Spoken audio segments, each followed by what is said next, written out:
Friends, இன்றைக்கி நம்ம பார்க்க போகிறது ஒரு அழகான அதாவது இப்போ கிரேவி.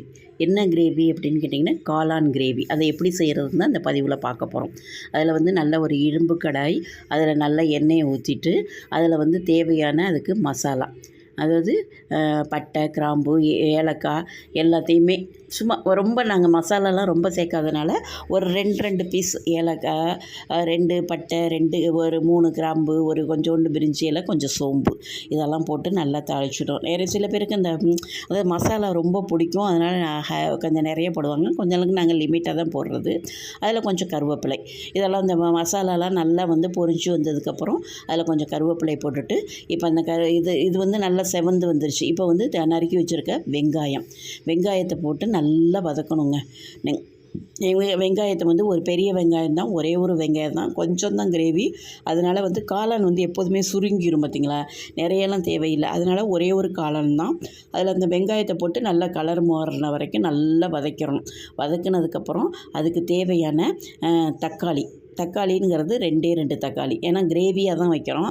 வறுவல்னால் இந்த தக்காளி 1 போட்டால் கூட போதும். இந்த கிரேவியாக இருக்கிறதுனால அதில் ஒரு 2 தக்காளியை போட்டு நல்லா அந்த தக்காளி நல்லா வதங்கணும். நல்லா பார்த்திங்கன்னா இந்த மசிச்சதுக்கப்புறம் இஞ்சி பூண்டு பேஸ்ட்டு அது 1 ஸ்பூன் அதையும் போட்டு நல்லா வதக்கிறணுங்க. அந்த பச்சை வாசம் போகிற அளவுக்கு நல்லா வதக்கிறணும்.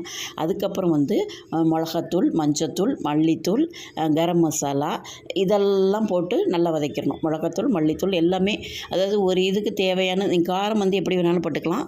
அப்புறம் மல்லித்தூள் 1 ஸ்பூனு, கரம் மசாலா 1 ஸ்பூனு, கொஞ்சோண்டு மஞ்சத்தூள், அது காரத்துக்கு தகுந்த மாதிரி நாங்கள் ஒரு ஸ்பூன் நல்லா காரமாக இருக்கும் எங்கள் பொடி, அதனால் கொஞ்சம் ஒரே 1 ஸ்பூன் தான் போட்டிருக்கோம். போட்டதுக்கப்புறம் இந்த காளானை நாங்கள் அதாவது இன்னும் கொஞ்சம் கூட பெருசாக நறுக்கலாம்.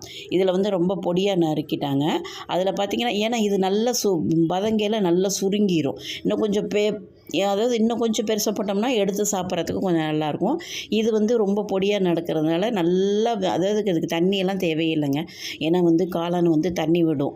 அதனால் நல்லா இந்த மசாலாலாம் அதில் நல்லா எல்லாத்துலேயும் நல்லா பரவறபடி நல்லா கிண்டி விட்டுட்டே இருக்கணும். அது தண்ணி விட்டு அதுவே சீக்கிரமாகவும் வெந்துடும். தண்ணி ஊற்றிட்டோம். அப்புறம் தேவையான அளவு கொஞ்சோண்டு உப்பு, தேவையான மிளகுத்தூள் போடலாம். அதாவது காரத்துக்கு தகுந்த மாதிரி தான் போட்டுக்கிட்டு நல்லா கிண்டிடணும். ஏன்னாங்க அது தண்ணி விடுறதுனால பார்த்திங்களா, தண்ணியே ஊற்றலை எப்படி அழகாக வெந்துடும், சீக்கிரமாகவும் வெந்துடும்.